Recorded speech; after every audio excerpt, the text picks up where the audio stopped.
Thursday at 8 on Channel 11. We got a couple of famous twosomes on Channel 11, like Oscar and Felix, Ralph and Alice, and Sam and Diane. Get twice the laughs on Cheers. Weeknights at 7 and 11 on Channel 11.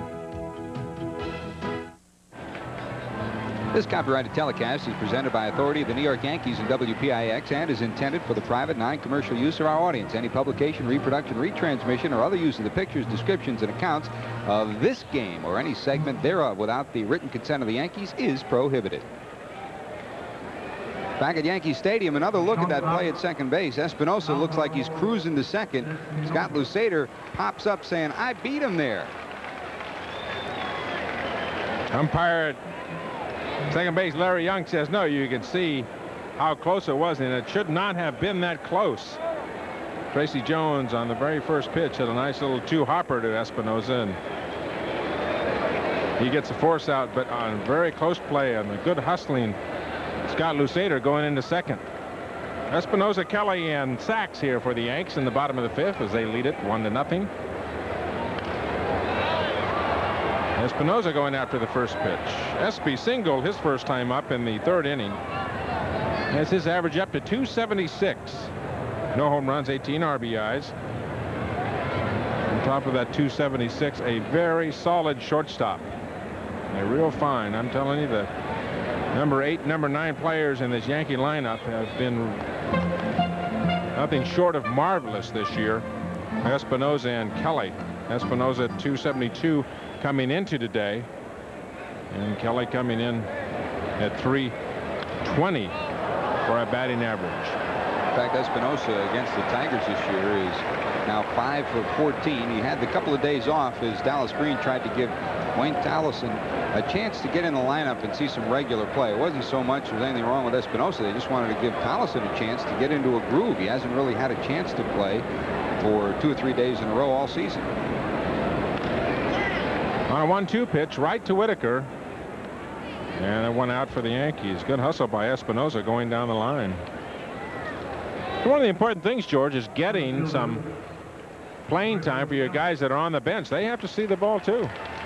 Time for today's trivia question. Since Lou Gehrig's retirement, which Yankee has played the most games at first base? Again, since Lou Gehrig's retirement, which Yankee has played the most games at first base? One out here in the bottom of the fourth. Roberto Kelly, the Yankee center fielder, flew out to right field his first time up in the third. Hitting 350 since he came off the disabled list. Way out in front of that off-speed pitch from Frank Tanana. Tanana, a 16-year veteran. He's won 195 games in the big leagues, closing in on 200. He's lost 181. Had his great years with the California Angels back in the mid-70s. He and Nolan Ryan teaming together. In 76, he was 19-10, and 78, he was 18-12. And a bunch of innings pitched and a bunch of strikeouts. And he could get it up there with just about anybody. 1975, he was 16-9. Pitched 257 innings and struck out 269. He struck out over 2,000 hitters in his career. Hit hard to center field, right on the nose. Will Luseder have a play? Yes, he does. The wind knocks that ball down. Kelly hit that ball right on the nose, but the wind blowing in from left field to right, or the right field line, knocked that ball down. I thought that ball had a chance when Kelly hit it. You mentioned earlier about Mattingly just missing a couple. Kelly hits this one, but if you look closely here, you see his weight is out in front, and he just misses this one a little bit too. And Luseder can go get him, so he got in position early and was there to make the catch. That wind cut down at least 8-10 feet of that one. 408 feet here at Yankee Stadium, straightaway center field. Brings up Steve Sachs with 2 outs. And a fastball inside. Not many fastballs for strikes on the inside part of the plate from Tanana. But he will throw the fastball off of the plate inside. That's what makes him so effective with his off-speed away. When he threw BBs, he still threw inside. Yep. He was dangerous. And he learned how effective that can be, and there's the off speed. He learned how effective that can be. That hard stuff in makes your soft stuff away effective, and that's basically how he pitches. Hard in, soft away. And he'll throw some hard up at the top of the strike zone and then soft down. Sachs 0 for 2 on the day. Little tapper out in front of the plate, and then a fly ball to right field.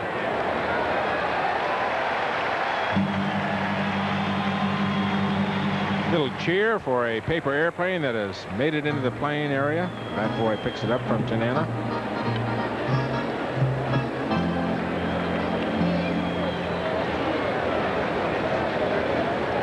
Hank Tanana was born in Detroit, Michigan.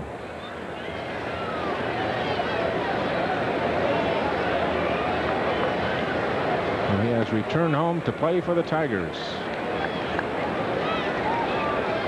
6'3", 195 pounds. His 5th year with Detroit.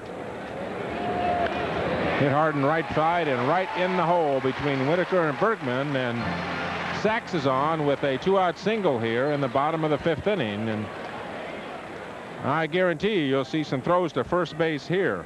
Sachs has stolen 22 out of 30, and with 2 outs, you would think that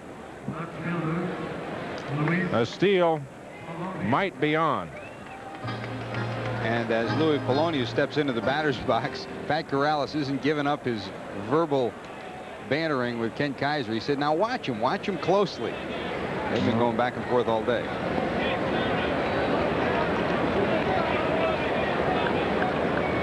Kaiser, the umpire, at first base. Larry Young at second. John Shulock at third. Jim McKeon behind the plate.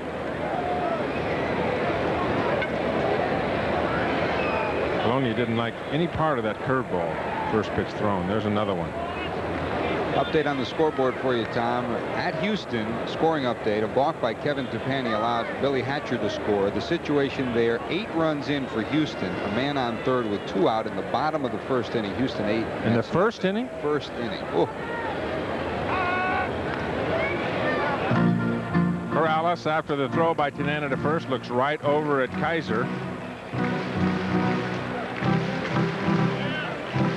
Number 47, Patrick Corrales, a product of Fresno High School. And, of course, a part of the Detroit organization prior to coming back to New York and Cleveland, Detroit, minor league.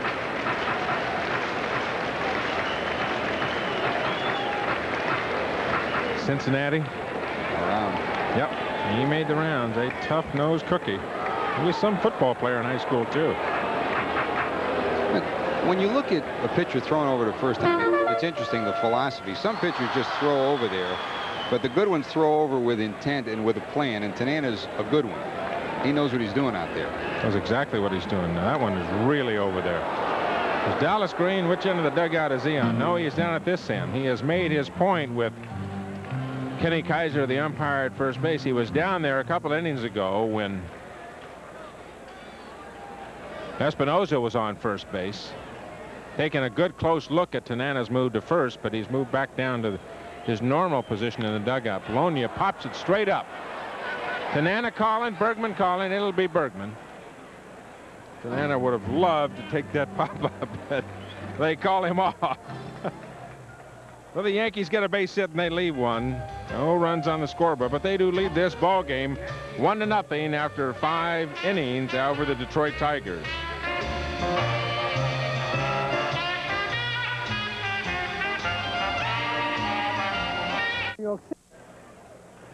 Because I never thought that I would, that is, the time would come when you and I, now we're not going to part. Wow, what a tough day. That's the second part of Joe McCarthy's speech, and you could tell the emotion that he was gripped with there, George. You read the accounts of that day, and we mentioned earlier that it was a spontaneous day where McCarthy got up, Babe Ruth got up, and they both spoke, and they were really very uncomfortable to start with, because here was one of the greatest Yankees of all time being honored, but at the same time they knew he was ill. They knew he would not be with the ball club, and they didn't know what the future would hold. So they were all uncomfortable as they stepped to the microphone, and they all dealt with it in different ways. McCarthy had the most difficulty on that day. Babe Ruth, being the joker, the comedian that he was able to deflect some of that emotion, but people that covered it said you could see the emotion on his face. Lou Whitaker, the leadoff hitter for the Tigers here in the 6th inning.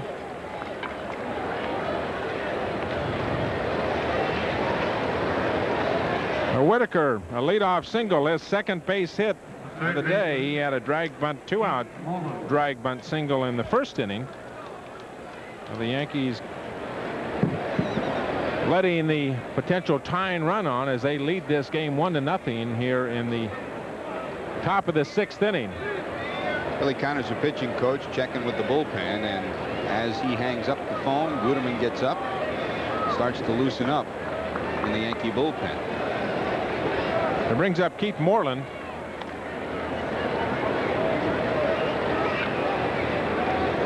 One for 2 on the day. There you see Lee Guterman and John Stearns, number 44, the bullpen coach, and the rest of the crew in the Yankee bullpen. You can see John looking up at a piece of paper down there. He'll be checking the hitters.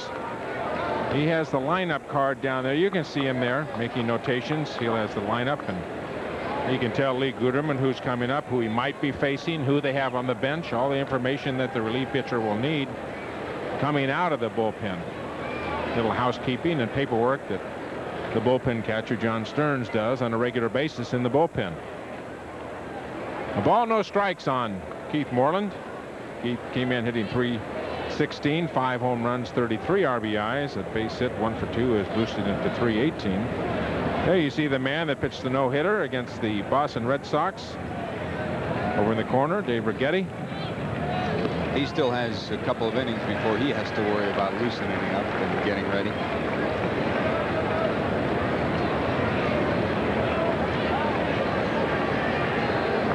Tigers shut out so far on 5 hits by Don Schultze.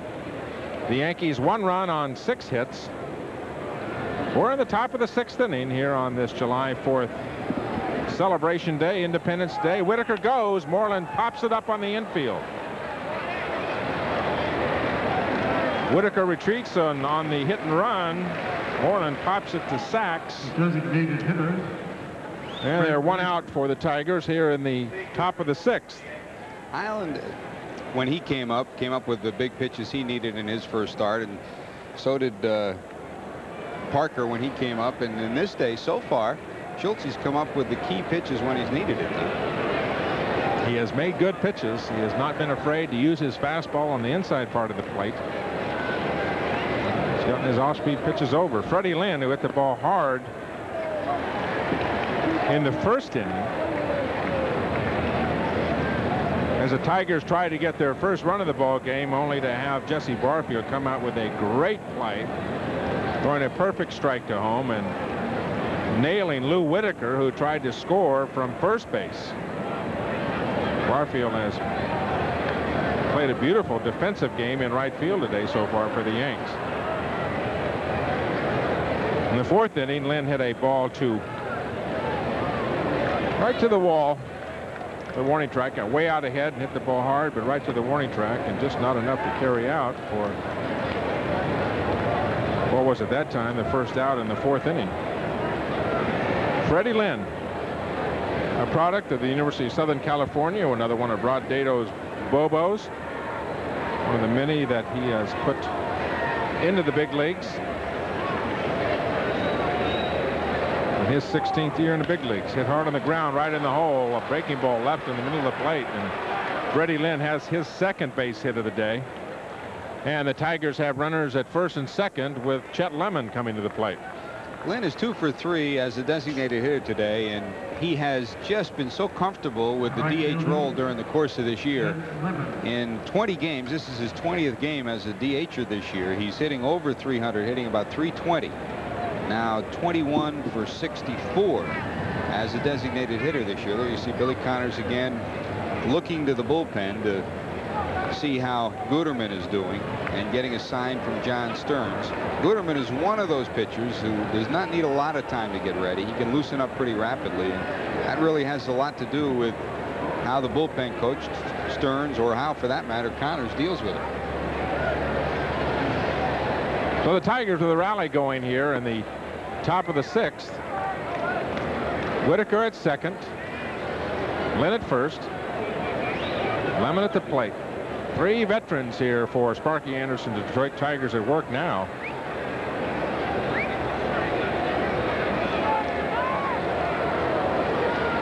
Steve Stax trying to sneak in behind Lou Whitaker. Looking ahead, if they don't get the double play here, the next batter, Bergman, is the left-hander. That's where you may see Guterman, and then after that comes Heath with, of course, remember, the Tigers have Alan Trammell available today to pinch hit, although his back still is subpar. Probably not playing because of the travel that they had last night getting in from Baltimore. As we said, the ball club left Baltimore last night after losing to the Orioles in Baltimore. They didn't leave the ballpark until 12 o'clock. Got to their hotel about 3 o'clock and then have a day game here today. So Trammell probably getting the day off. Should be 2 sacks. Espinosa, Mattingly, and the Yankees turn it. Number 72 on the infield. Fine double play combination, and Don Schultze induces the double play ball from Chet Lemon. Works out of a jam here in the 6th inning. We go to the bottom of the 6th. The Yankees still lead this one 1-0.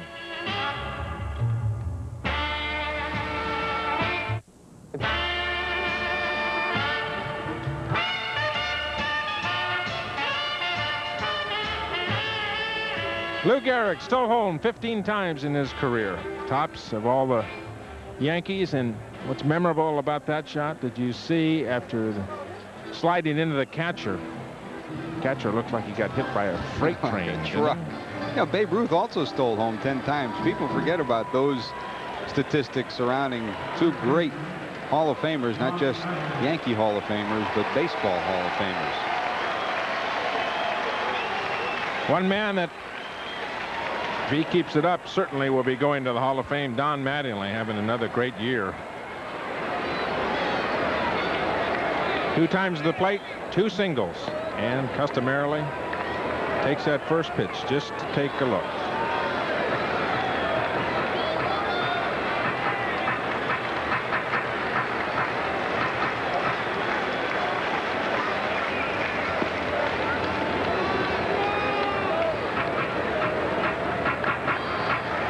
One ball, 1 strike to Mattingly, leading off the bottom of the 6th for the Yanks. A pitcher's duel in progress. Frank Tanana for the Tigers, and Don Schultze, just recently recalled from Columbus for the Yanks, filling in on this Yankee pitching staff. Mattingly going up after a pitch down in the strike zone. May have been ball 2. Pops it up to shortstop. No 1 out for the Yanks. You know, this is a very busy day today, and it's a day when we get to see the Seaver clan at Yankee Stadium, There too. is the Seaver family. Come on in, Annie. Let's see. This is Annie Seaver here. Yeah, that's my little 11-year-old. Oh, I'm sorry, 13. That's right, I forgot. Behind Annie is Nancy. There's the... and there's Sarah Seaver. Her friend Kira. Sarah just about ready to go off to, I'm not going to tell Rod Dato this. She's not going to USC. She's just about to go off to Boston College next year. Ooh. Her first year at college. Who John Moore, our producer, down in the equipment room, that's where John Moore went to school. So in one sense, we're keeping it in the family here. They're still waiting for him to pay off his loan up there. These are my girls, George. I live in a sorority house. You've done pretty well, Tom. You know those movies you go in with the nylons hanging over the shower curtain and stuff? That's where I live. Balboni rips it between Mike Brumley and Keith Moreland for his first base hit of the day, and Steve is on first. 1 out for the Yanks here in the bottom of the 6th. A lot going on today. We got Family Day. We got Scooter with an American flag in his shirt pocket. We've had Mel Allen. We've had Lou Gehrig. And still to come, we got the Beach Boys coming up a little bit later on. Is that any indication of why these girls are here? They left their surfboards downstairs. Couldn't get them up in the elevator. A lot of action here in the Channel 11 Yankee booth. I'll tell you that today. It has been a busy day. Julio has some of his relatives here today. He's not even listening to me over there. Jesse Barfield, Yankee hitter. Balboni on first. Bergman placed behind Balboni, who Steve is not known for his speed, known for his power. You can see Bergman backing up. Off speed by Tanana, and the count is a ball and a strike. 1 out here in the bottom of the 6th. Jesse came in hitting .228 on the year. And a 4th inning double has his average up to .230. Hitting better than .241 with the Yankees. With the fastball inside. Boy, you look for soft stuff away. The fastball inside will remind you of the 1975 Frank Tanana fastball. It's amazing what change of speeds can do. And that is a pitch. Jesse Barfield likes the ball from the middle in. But when he's looking from the middle out, looking for soft speed stuff, that just looks like a Nolan Ryan or an old Frank Tanana fastball. Frank Tanana says it. He really didn't know how to pitch when he could throw heat, and he's had to learn how to pitch to remain a major leaguer, and he's one of the few major leaguers around that has pitched 3,000 innings and is within 5 victories of 200. So he's learned his craft well.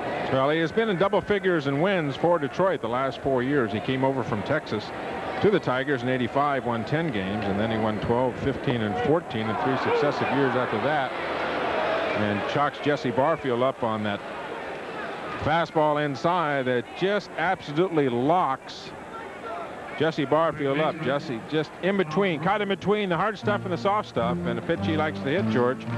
He didn't even offer at it. All of a sudden, an 86-mile-per-hour fastball looks like a 96-mile-per-hour fastball. So the first strikeout for the crafty left-hander Frank Tanana.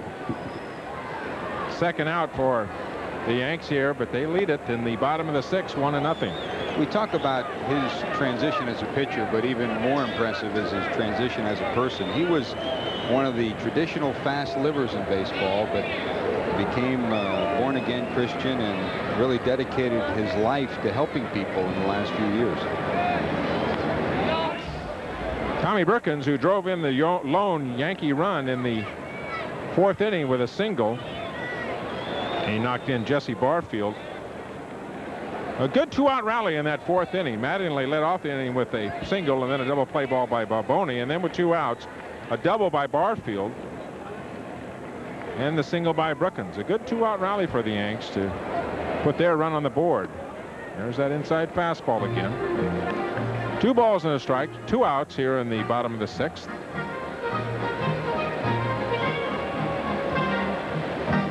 When Tom Brookins got to Detroit and went out for batting practice, 2 of the first athletes that were out to greet him, one was Jack Morris. Morris still trying to work his arm back into shape. The other was Frank Tanana, and they were out by first base John for about 10-15 minutes and reminiscing about their days in Detroit. Brookins down to Moreland. He'll go the short way over to Whitaker at second for the forced play, and nothing going for the Yanks here in the bottom of the 6th. They get a base hit. They leave one. And on the 9X scoreboard, the score at the end of 6 is the Yankees 1, the Tigers nothing.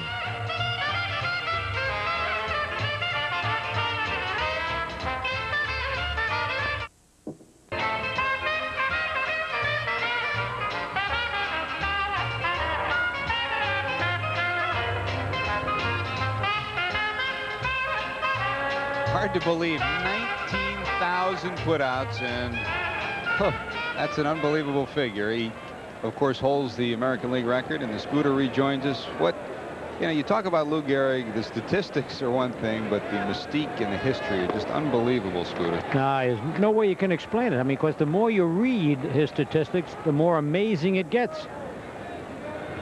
Dave Bergman in against Don Schultze, and Schultze can thank a 4-6-3 double play in the 6th inning for keeping him alive. Lemon hit into it, and had he not hit into that double play, the chances are they would have gone to the left-hander, Guterman, to face Bergman. Instead, Schultze lives for another inning, and he's looked impressive so far, Scooter. Oh, I tell you, there have been 3 great defensive plays behind him, 2 by Barfield that saved him runs, and that last double play. But he, in between, he's pitched outstanding baseball. He came up with a fastball, slider, changeup reputation. He's gone mostly with the fastball and the slider today, and has had command. Has given up only 6 hits now into the 7th inning. That one nips the outside corner. 2 balls and 2 strikes. We have been very fortunate today to have the beauty of the Seaver. Oh, yes. It's about time he brought them up here. 2 balls, 2 strikes to Dave Bergman. Schultze delivers inside. Bergman on the day struck out in the 2nd inning, bounced to 3rd in the 4th inning. 0 for 2. Hit hard, but Mattingly is right there. Well, I tell you, I don't know how he fields them so cleanly when they hit that hard. We've seen him make 2 quote-unquote routine plays, but they were both bad hops and still came up with them today. Yep. I mean, this one's hit like a bullet, and it hugs the ground for a while. It takes a little bad hop right at the end, right there, and he's with it. And he says, I'll take it myself. No extra throws. Another can of corn. Billy Connors to the dugout, to the bullpen, as John Stearns gets up, and Guterman will get up and loosen again. Well, I tell you, Schultze's gone above and beyond the call of duty so far in this game, being called up from Columbus. He's gone to a lot of 2-2. All right. And look at, he said, oh, all right, take that camera off him. Look at. Can you read lips? Yes. Ken Kaiser goes. We're going to watch this. He definitely went around. Watch the head of the bat right there. See, that's enough. But Kaiser gave it. He's got a little short left arm swing when he calls a guy out or a strike. Scooter, Mike Heath is one of those ball players. Oh, let's look at this. There it is. You're out. And then Heath yelled at him. When he's on your side, you love him. When he's on the opposition, you hate him, right? Oh, yeah. The former Yankee was a shortstop early in his career, and they switched him to catcher. And now he is caught in 22 straight games since Noakes was injured. So he's a hard-nosed player, always has been. Count stays at 2 balls, 2 strikes. We're 1 out here in the top of the 7th inning. The Yankees 1 run, 7 hits, no errors. The Tigers no runs, 6 hits, and no errors. It's Lou Gehrig Day, the anniversary of Lou Gehrig Day back in July the 4th of 1939. We're reliving some of his great moments during the course of today's broadcast. Still to come, we're going to be hearing from Babe Ruth. We're going to be hearing from, of course, the Iron Horse himself, as we relive some of the filmed segments of that great day 50 years ago. I tell you, they've been great. You talk about bringing back memories. 3 balls, 2 strikes, 1 out. Whoa! He gets him, and the bat goes down to fair Brookins ball. at 3rd. Fair bat. Fair bat. 1939. Well, I was 22 years old then. I was with Kansas City. We look at this. He really had him fooled. Second time Heath has thrown the bat.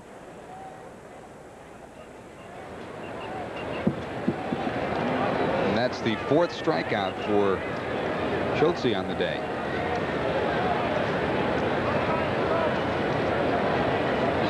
That'll bring up Mike Brumley. Brumley reached on a bunt hit in the 3rd inning, and then was out on an outstanding play by Mattingly in the 5th inning.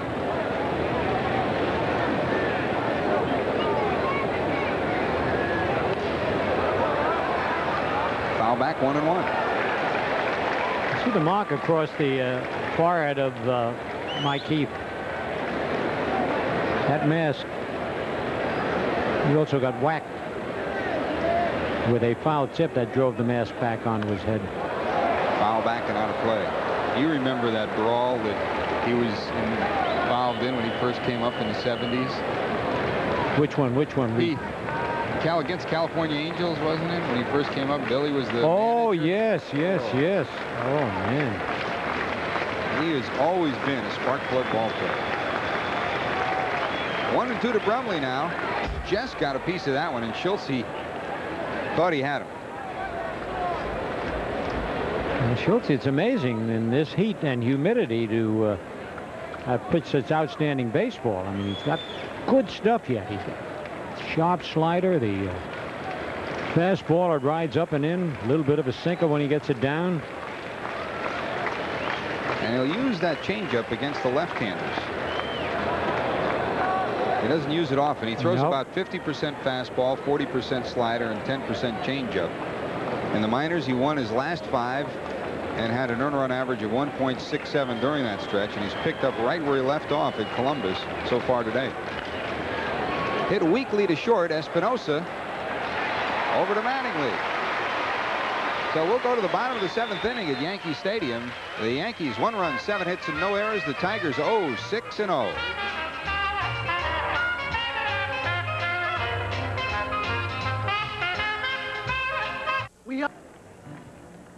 But I was talking to Tony a few minutes ago when we were standing out in the pitcher's box.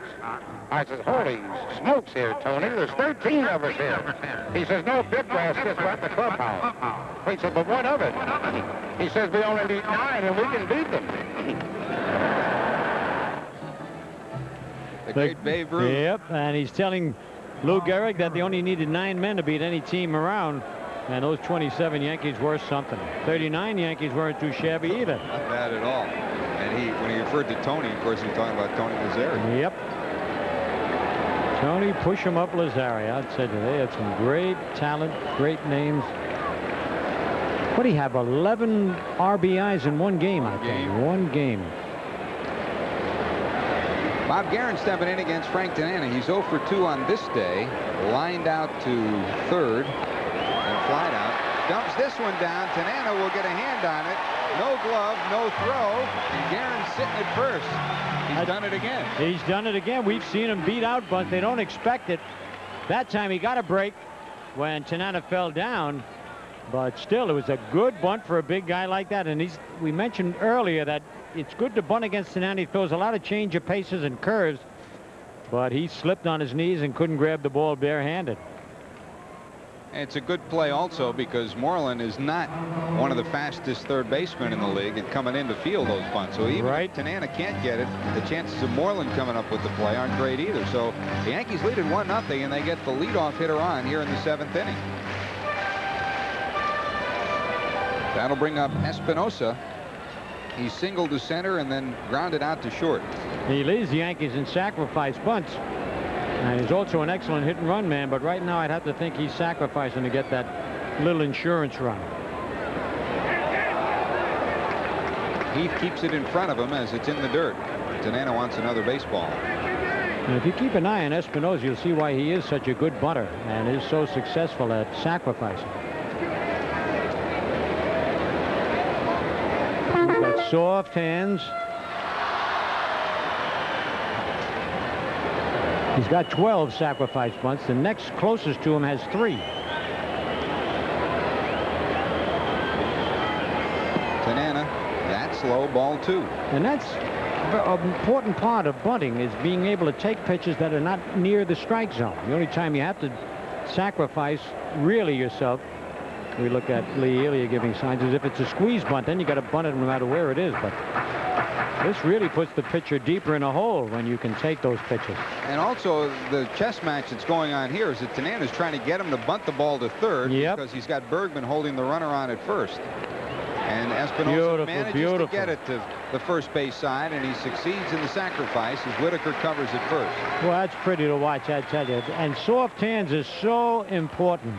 Goes 1 of 4, but that's the 13th sacrifice for Espinosa. Now watch this. He stands. He doesn't move till he bunts the ball. And you see him draw the bat back just about an inch. Ball is softly bunted. They say you have to have soft hands to play short, but you also have to have it to execute that play. Absolutely. Little things in the game that keep you in the game and win your ball games. Roberto Kelly steps to the plate. Over 2 fly balls. Excuse me, the Latin American ball players, of course, they play all year round, and they are more adept at bunting, hit and running, fielding and throwing than the kids in America because they don't. You hit the nail right on the head. They play. That's the simple reason. If you're playing basketball and you're in New York City and you play every day, if you play baseball in the Dominican Republic or Puerto Rico, if you play hockey and you're from Minnesota, you have to play a lot. That's right. That's the whole thing. So it's second nature to you. Every play you have to do. This game is mental as well as physical, and thinking baseball is just as important as physical. That's a great point. No balls, 2 strikes to Kelly with Gehrig at second. Yankees lead at 1-0, bottom of inning number 7 at Yankee Stadium. Tanana inside 1-2, and there's another example of the Frank Tanana pattern. Push you back from the plate a little bit, especially when you're ahead 0-2. He had to become a smart pitcher, as hard as he could throw and sharply as he could break curveballs, and then hurt his arm and change his whole pitching style and still be successful. Doyle Alexander, Bert Blyleven, Russell, Royce, and Ryan, the only 200 victory active pitchers right now, and this man could join them. You scared me. More victories. You scared me when you said it, because you mentioned all those guys who were powder puff throwers, and then you mentioned Ryan. But then you clarified it by saying what you did. But Ryan's the only one that's gotten there with heat, huh? Yep, absolutely. 2-2. Tanana to Roberto Kelly. Jammed him, fouled off and out of play to the right side. Good crowd on hand here at Yankee Stadium. And don't forget, still to come today, it'll be a Beach Boys concert after this game. So if you're in the neighborhood, stop by. About a half an hour after the game's over, the Beach Boys will be playing. Scooter will be waiting for his opportunity to hear his favorite, which is... they don't play Surfing Safari, I'm leaving. They will. We've already sent the word down. You know, Steve Sachs is going to play the drums. No. Yep, he is. He's going to sit in. All right. 2-2 to Kelly. Fouled off at the plate. Just got a piece of it. I have to mention why I giggled a little before while we were talking, but John Moore, who was so clever, you know, a lot of quotes come out, Yogi quotes, and we were talking about how much mental percentage is in baseball. And John remembered this quote by Yogi. He says, yes, 90% mental, and no, 90% half mental. Yog had him. There's Gehrig at second. Tanana, 2-2 to Kelly. Hit hard, left field line, but foul. Didn't get that one. Get up and go inside enough. Kelly around on it, but again, that's part of Tanana's philosophy. He'll let you foul that one off. Yep. There are a lot of pitchers. Letty Lopez used to get 2 quick strikes on these power hitters. Pitch him inside, let him hit foul home runs 9 miles. You know, with Schultze pitching this outstanding ball game, it could give ideas to why couldn't they bring the whole Albany pitching staff up here for a week, send the Yankee pitching staff down there. Well, you know, there was some discussion, I'm sure. You look at that pitching staff they have in Albany. You got Rodney Imes, who won his 13th yesterday, and the question was, if you're looking for maybe the best athlete to come up, Imes was the one, but I'm sure they wanted someone who wouldn't be pushed by the pressure of this day. Yeah. 2-2 to Kelly. This time he does get it, and there's 2 outs. No, I don't mean just for today.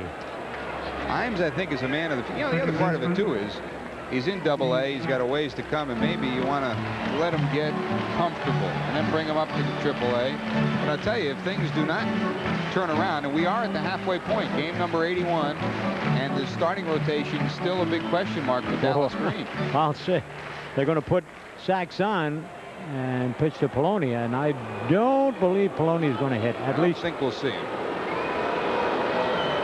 He has looked really bad against the left-hander yesterday and today. Polonia kind of feels like they might call him back. He keeps got one eye in the dugout and one eye on home plate. Yeah, look at Slaughter with the helmet and the bat.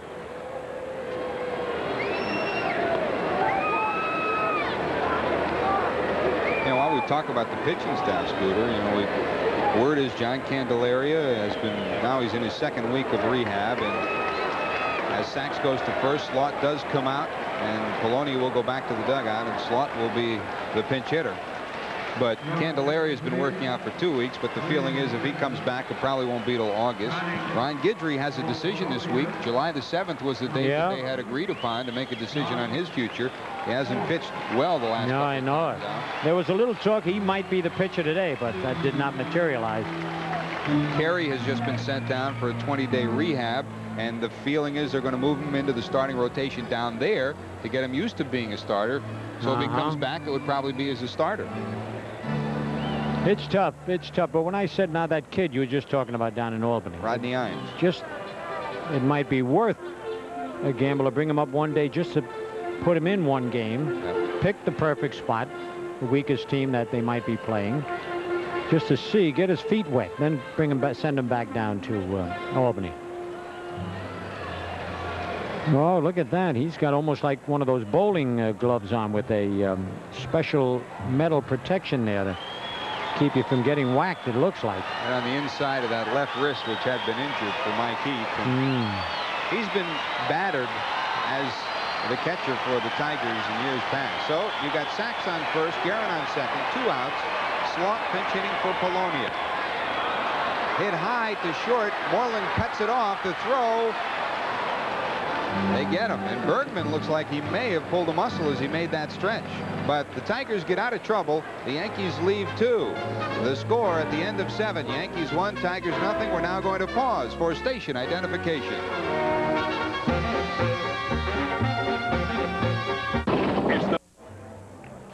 And I know Lou is going to keep that stiff upper lip, and he's going to keep on going. And baseball's need him, and I think he'll stay in there. What I should think Lou would do, I don't know if the club is going to consider it or not, but my idea is to let Lou go up into the mountains. I saw a fishing rod here a minute ago.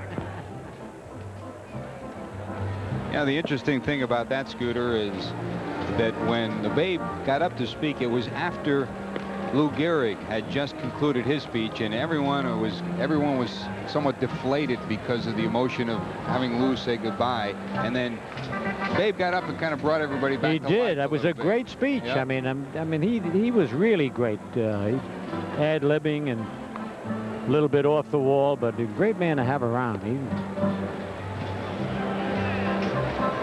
Back at the stadium, we've got a new man hanging around for the Yankees around the mound, and that is Lee Guterman. Guterman is the new Yankee pitcher as Schultze goes 7 impressive innings. For Guterman, he pitched 1 2/3, and he pitched the 9th inning rather, and the other night, and brings a 1-1 record with a 1.97 earned run average in 48 hits in 50 innings and 25 strikeouts. He's walked only 10, and he has been superb most of the time out against the American League this year. One of the days of difficulty he had, of course, was in Detroit against this Tiger team, and as a lead escaped the Yankees in the 9th inning.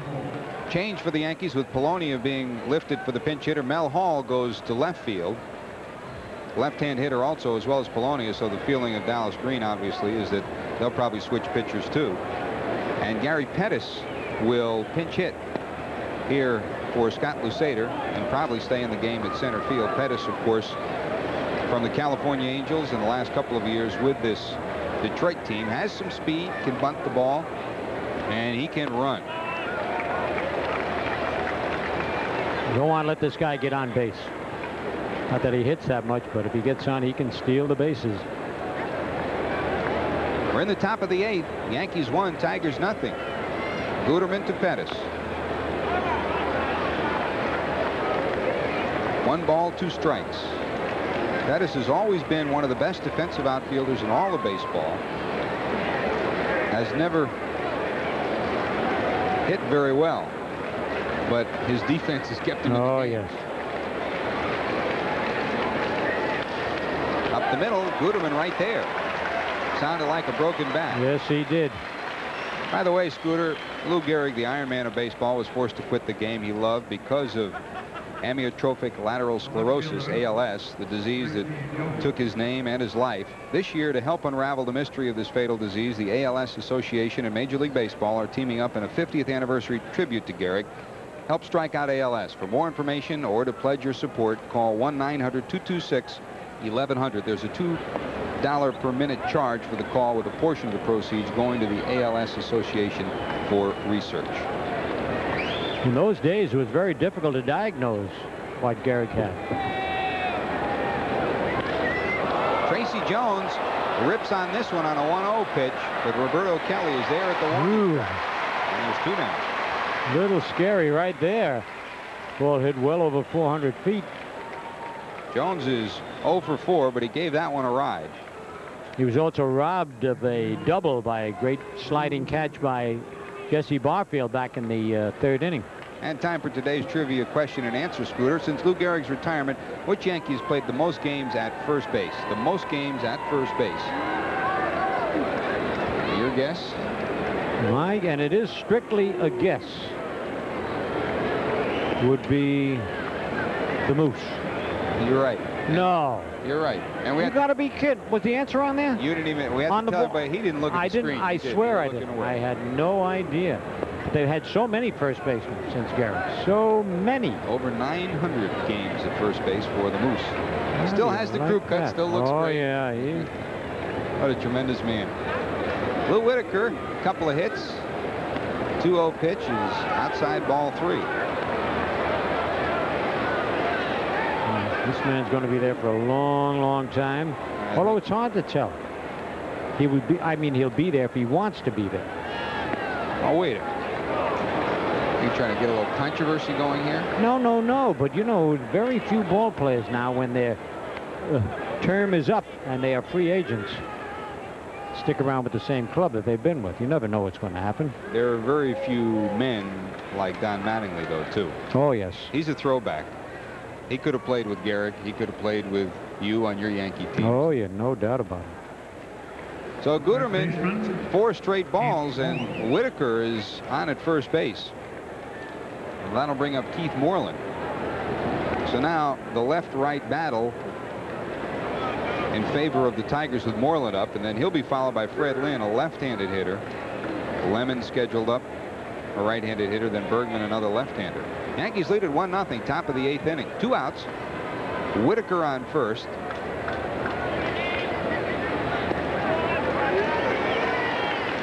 There's a strike. Whitaker, of course, in his career has been a stolen base threat, but with the knee injury this year and with the problems that he's had physically, he's only attempted 5 steals. He's 3 for 5.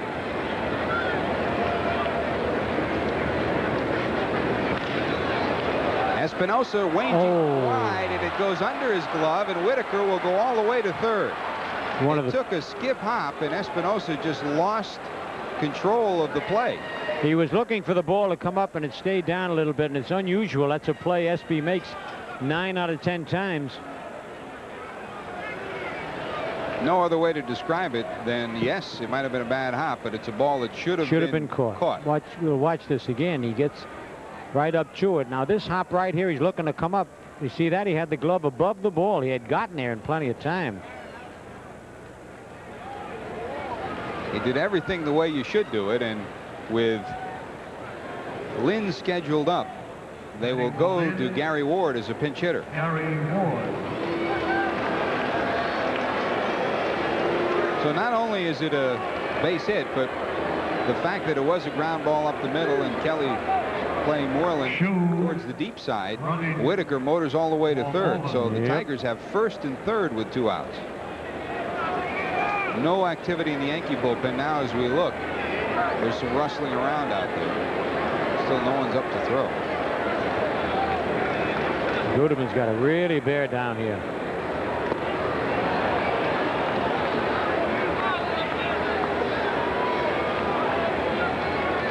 Righetti is up, the left-hander in the Yankee bullpen.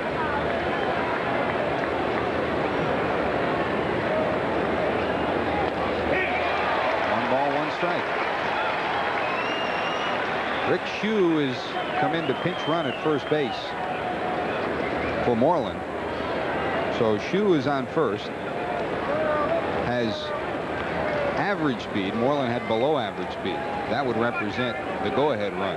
The tying run is on 3rd in the personage of Lou Whitaker. And it's 1 ball and 2 strikes to Ward. That was some pretty good pitching there. He made him swing at a pitch outside the strike zone, came back on the inside corner.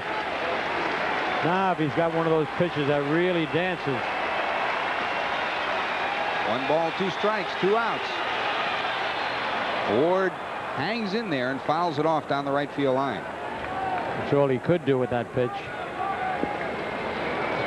Ward was released by the Yankees, picked up by Detroit, and is a .262 hitter.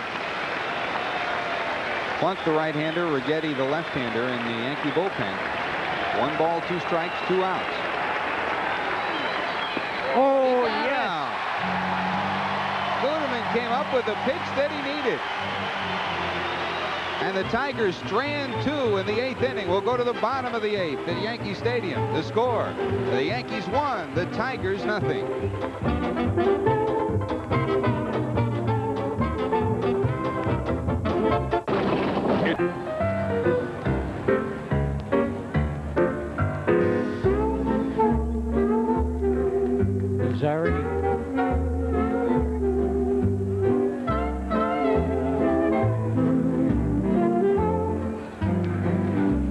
Great names there, huh, Scooter? Oh, man. Earl Combs on the far right of the screen. And Murderer's Row.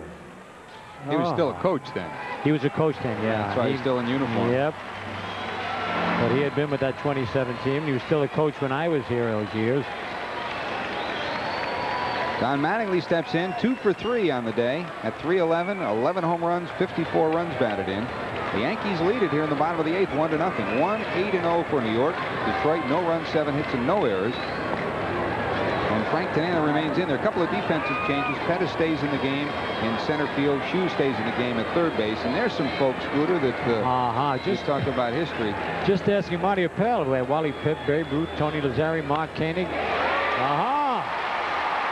another name from Yankee history, Mattingly, singles to right field. His 3rd hit of the ball game. 3 for 4. He has hit in 17 consecutive games now as Frank Tanana marches back to the mound. By the way, Scooter, the replica Yankee jackets we were wearing at the start of today's telecast weren't, of course, from 1939, but from the 20s when Murderer's Row was at its height. The jackets, along with the replica caps from that area, were provided for us today by Mitchell & Ness Nostalgia of Philadelphia, which manufactures the Cooperstown Authentic Collection. All right, there are 4 more greats: Bob Shorkey, Wade Hoyt, Jumpin' Joe Dugan, and Bob Musil. I mean, if any of you were fortunate enough that we had seen these, Wally Pipp, who got the headache, and Lou Gehrig came in, and Pipp never got back on. Babe Ruth, Tony Lazzari, push him up, and Mark Koenig, who was a shortstop. He's the only one living, I understand, from the 27 Yankees. Balboni at the plate, no balls, 1 strike. Mattingly at first. In the dirt. By the time he catches up with it, Mattingly rounds second and holds. That's a wild pitch credited against Tanana.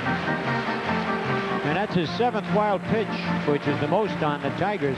You wouldn't think a guy that throws that much junk would throw a lot of wild pitches. He pitches down, though, and very often he'll be in the dirt. And with the catching problems that Detroit has had this year, Nopes, not regarded as a great defensive catcher, but a great athlete. Now he's out with the injury, and Heath after him. 1 ball, 1 strike to Balboni. Up the middle, Tanana has it. He's got Mattingly caught up between 2nd and 3rd. Back to 2nd, and they just get him as he gets back to the bag. I tell you, if Mattingly had slid a second sooner, I think he'd have slid underneath the tag. I tell you, give Tanana credit the way he handles this play. Yeah, this absolutely. is where his experience comes through. Yep. He gets Mattingly, and he runs him all the way back and makes sure he's... It's a little surprising that Mattingly, he thought it was going to get by the pitcher. But now watch this. He keeps his body up high. See, he tags him there. Now, if he had been able to slide sooner, he'd have been able to get underneath the tag. So Tallison now will come in to run for Balboni as the Yankees lead 1-0 here in the bottom of the 8th inning. Tallison will run at first. And Tanana will work to Jesse Barfield. Barfield struck out looking his last time up. Before that, he had doubled to left field and then flied out to center field on a nice play at the warning track. He hit it pretty good. Yes, he did. He has scored the 1 run today, and he has saved at least 3 playing the outfield. So.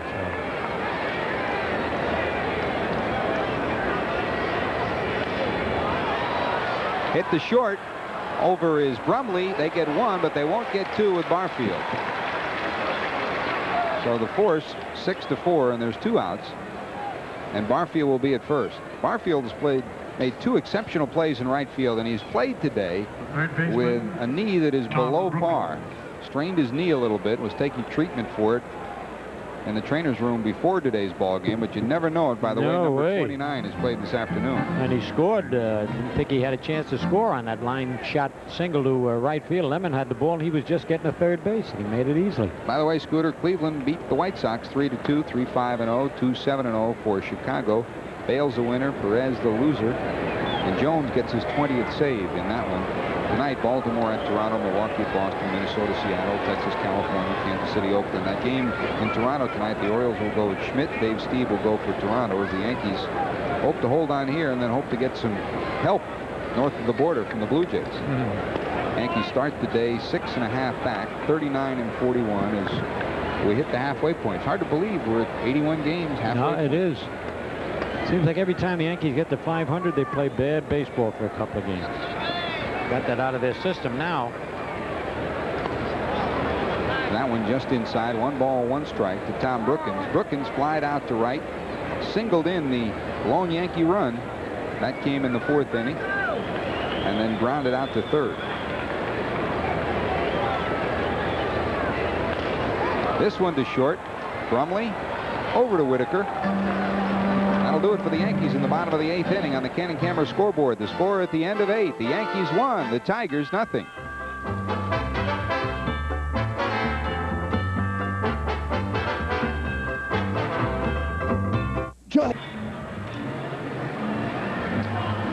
All right, from high atop Yankee Stadium. Beautiful shot here. And it'd be even more beautiful if it goes 1, 2, 3 here in the top of the 9th. Some of the murders row we didn't see. Herb Pennock, great left hand. Everett Scott, the shortstop. Wally Shang, a catcher. Benny Bengauer, catcher. And there's Earl Combs, who was a great center fielder, but as a coach now, was a coach then. Chet Lemon hits this one high to Mel Hall in left field. Flips the glasses down and makes the catch.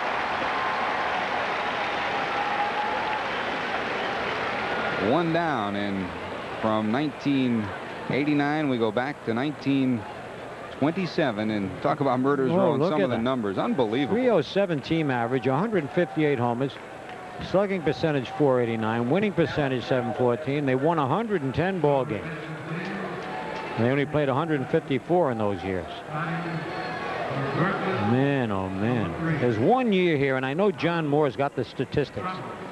It was the year that Ruth hit the 60 home runs, and yet Gehrig drove in more runs than Ruth drove in that year. I couldn't believe it. I mean, Ruth was cleaning the bases, and Gehrig still, I know they walked Ruth sometimes.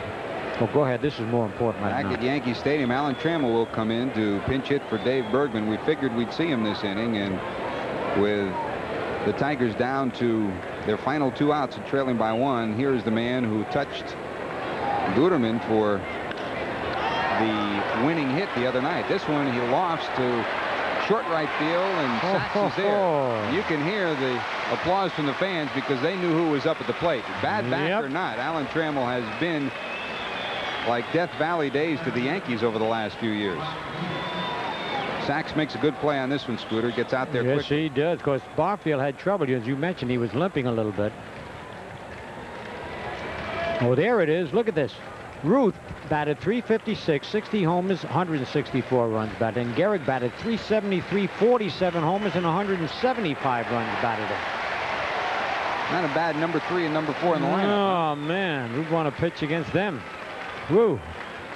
Imagine. Total batting average. Look at that for the 2 guys. 365. 2 outs.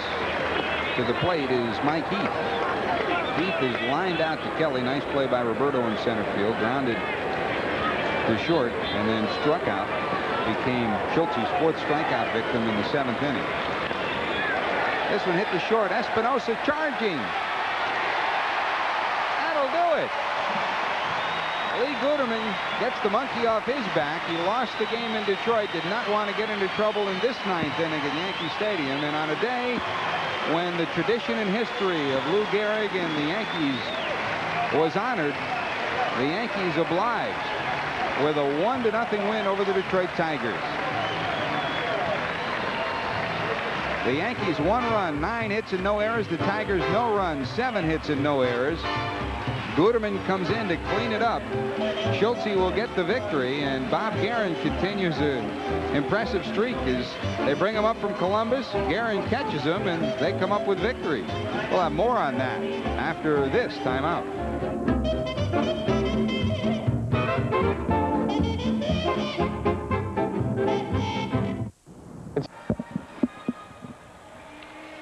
Participating advertisers in New York Yankee baseball are Dodge.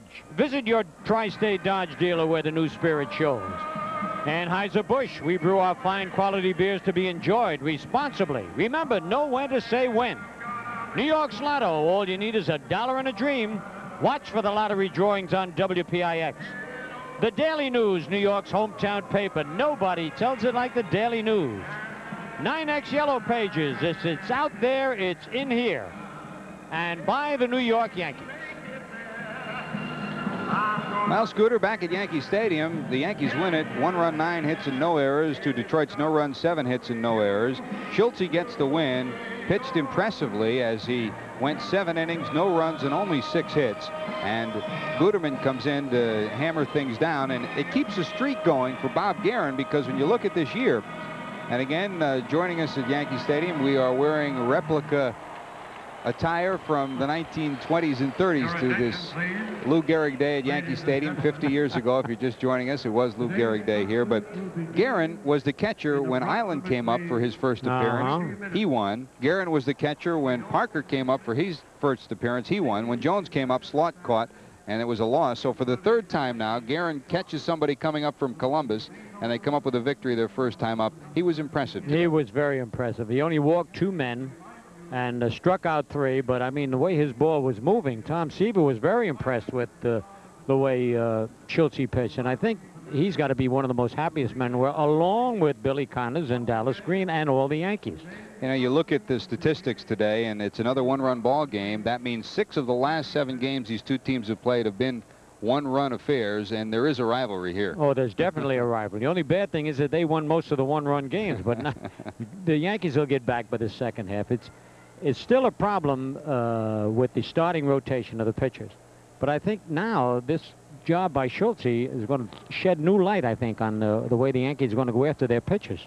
I think very definitely Dallas Green was looking for someone to give this staff innings. If there's anything that the Yankees need from the starting rotation now, it's innings, and that's something they have not been able to count on. Dave LaPointe on the disabled list. He'll spend all 15 days on that DL, but he's expected to be back and be okay. Parker's back from the disabled list, and they feel that he'll be comfortable now. So really, Parker right now is solidly entrenched in the starting rotation, and he, in fact, may be your #1 pitcher right now. He could very well be.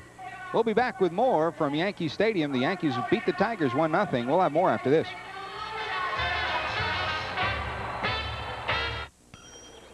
Hello there, everybody. You know, Yankee baseball in the summer months always proved to be a hot combination. And kids, here's your chance to cool off while having fun in the sun. Modell's presents Yankee Water Bottle Day, Thursday, July 13th at 1 o'clock, when the Yankees battle the Royals. And all fans 14 and younger receive a free Yankee water bottle, compliments of Modell's. So don't sweat it. Get your tickets now. The festivities continue at Yankee Stadium in New York, as we've been telling you. Not only is this a day when the Yankees have a big holiday affair with the Detroit Tigers, but after the game, in about 20 minutes from now, there's going to be a Beach Boy concert here at Yankee Stadium. And Scooter, I know you're waiting for your song to be sung today. It'll be on. Don't worry. Don't forget, people can still come in and catch the whole Beach Boy concert here at Yankee Stadium. And within about 20 minutes, they'll be getting on that one. And yes, Steve Sachs will be playing the drums for a sit-in for one of the two songs during the course of today. Sax, of course, grew up playing the drums, so he'll sit in with the Beach Boys a little bit. And there is no truth to the rumor that Tom Seaver will be singing a little bit later today, is there? Huh? Did we see Seaver's socks today? Yes, we did. Yesterday, beautiful pink socks. Today, beautiful red socks. Did we see them? I missed it. All right. Well, we, of course, are celebrating the Beach Boys, celebrating the 4th of July, and we're also, all day long, we've been celebrating the great Lou Gehrig. This is the 50th anniversary of Lou Gehrig Day at Yankee Stadium. We've heard from all the principals. The beginning of the broadcast, we heard from Lou in his speech, and now let's hear again, 50 years ago today, Lou Gehrig Day, and the Iron Horse stepped to the microphone. Today, I consider myself the luckiest man on the face of the earth.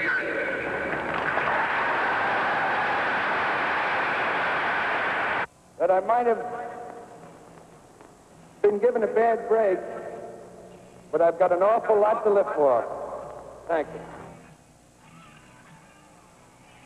An awful lot to live for, and a day that all of baseball will always remember, and certainly this franchise, and any baseball fan who knows the history of the national pastime looks at that moment as one of the very special ones, Scooter. Oh, it absolutely was. I mean, it was such a tribute he gave to all his fellow teammates and his manager, Joe McCarthy, and all the fans that had come out and treated him so well. The newspaper, he didn't forget anybody, and it was a speech he just made up as he went along.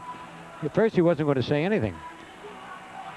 You know, and I think when we think back of it, too, we remember that Lou Gehrig, when he came to the ballpark that day, was not feeling very well. In fact, some people said that they didn't think he'd be able to come out and be a part of those ceremonies, but they gave him a drink of juice in the dugout before the game, and he was able to come out. You could see that he was drained. Oh, he really was.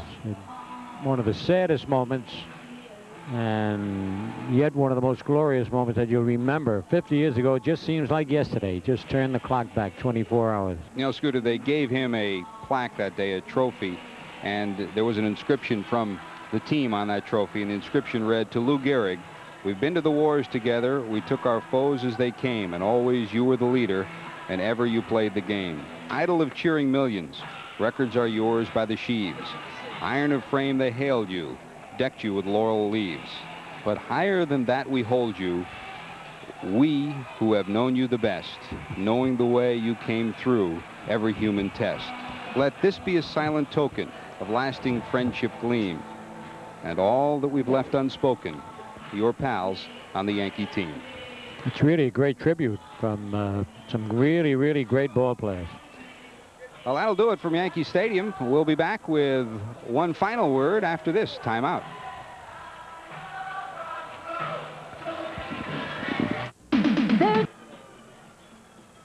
Well, that's it from Yankee Stadium today. The festivities continue on this anniversary, 50th anniversary of Lou Gehrig Day. They're, about 10 minutes away from the start of the Beach Boys concert, and the crowd has not lightened. It is intensifying as we get ready to celebrate the 4th of July with some music here at Yankee Stadium.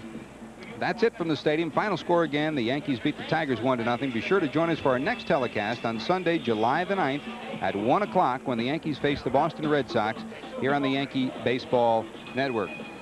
Those are some of the folks that have made this broadcast possible today and given us the opportunity to reflect on the career of the great Lou Gehrig, this the 50th anniversary of Lou Gehrig Day at Yankee Stadium. For the Scooter, Phil Rizzuto, and for Tom Seaver, this is George Grant saying, good day, everybody, and we leave you with some words from that special day, July the 4th, 1939.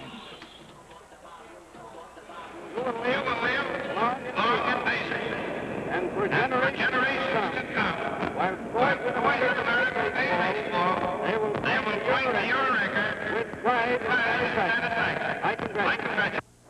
As an old-timer, I present this token from the Old Time Baseball Association of Colorado and welcome you among the old-timers with the assurance that there are some swell fellows in our association and we can do with another good one. I'll ask Joe McCarthy to make the presentation.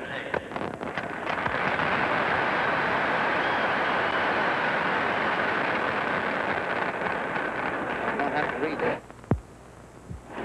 when you came to my room in Detroit some time ago and told me that you thought that you were hindering the chances of the ball club by staying in the ball game. That was a day that I never wanted to see.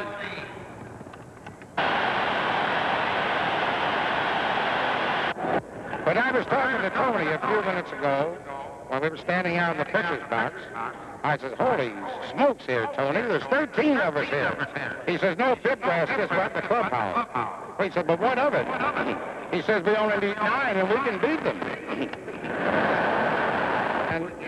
And I know Lou is going to keep that stiff upper lip, and he's going to keep on going. And baseball need him, and I think he'll stay in there. What I should think Lou would do, I don't know if the club is going to consider it or not, but my idea is to let Lou go up into the mountains. I saw a fishing rod here. That I might have been given a bad break, but I've got an awful lot to live for. Young man wouldn't consider that the highlight of his life. If he could do that just for one day. Today, I consider myself the luckiest man on the face of the earth.